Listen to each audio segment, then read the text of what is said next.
Alright guys, we already started this build, but we're gonna do a video of pretty much finishing it up. Alright, so we built this mainly out of angle iron and we welded it into the back of this Razor trike, drift trike. We actually have two of these frames, so we might make another one. It turned out pretty good. I just kind of smashed it together, welded it, stuffed the little ATV rear end in there. We used the original mount place for it, and then we added all this back here for an engine mount. And this is like a pretty thick little piece of steel, just going all the way from here down to the axle. I shouldn't have welded that, but I did. But if I ever need to take the rear end out, I will. I'll just cut it right there. But if you look down in here, I had to weld a new one of the brake mounts because we put the axle on backwards and I didn't want to have to re-weld and unbolt. So it was easier since I have like multiple of these rear ends laying around. The only problem I see with these little Chinese ATV rear ends, that the axle is kind of short. It wants to tip. So what I've come up with was two options.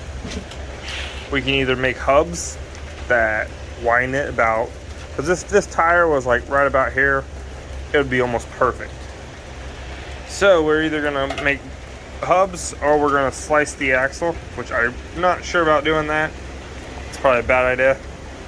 And welding a piece of heavy, thick pipe to extend it. I don't know how well that's gonna work. I've never welded an axle, so. But my welder, it's like super strong. I trust this whole thing, so the little welder did all this. Like, these welds are not pretty because I'm using a 110. If you look at them, they're not bad. Wish I could clean them up a little more. I haven't even cleaned these up. But it's just this little welder that I've been using. I mean, this thing's like small, that's my hand. And it works great. I did learn to buy better welding rods because I bought some of them from the O'Reilly's down here. They work pretty good, but not as good as the Lincoln ones I bought. I bought these. These were too fat, a little too large to be using. These worked pretty darn good. I was happy with these. I was running out. Somebody told me go with the shorter, smaller ones since I'm learning. Go with these little ones. But it's pretty much done. We're waiting on a new throttle grip because this just doesn't fit right on these handles. It's like really stiff, but it does work. You can see right there.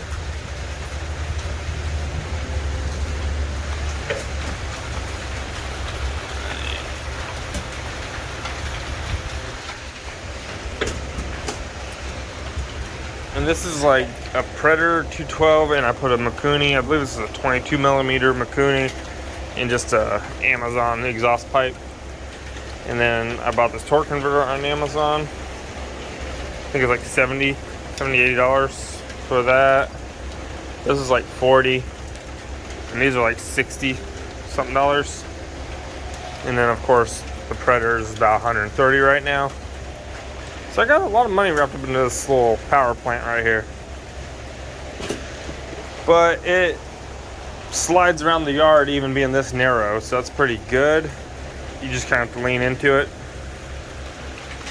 But overall, it's a pretty good little build.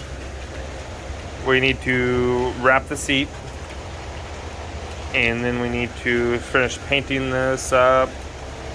I'm waiting on I got a thumb throttle coming from Amazon, and I ordered a couple other things, but the jets, because full throttle it starts chugging and missing out, so I have to let off the gas. So I'm going to change the jets on this carburetor. I've heard different sizes make it run a little bit better, but we'll find out when I get those jets. So stay tuned for more videos on this That's just a quick update video. I'm not doing any editing to this video. I'm just throwing it on.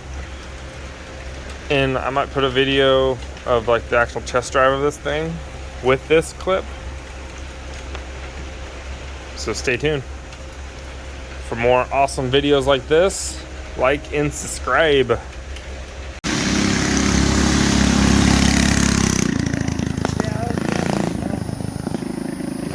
Yeah, he lost his helmet. That's what happened earlier. You got the flaps flapping up. Don't talk to us. Wow. It's fast. Scary fast. The helmet on. I saw that. I was like...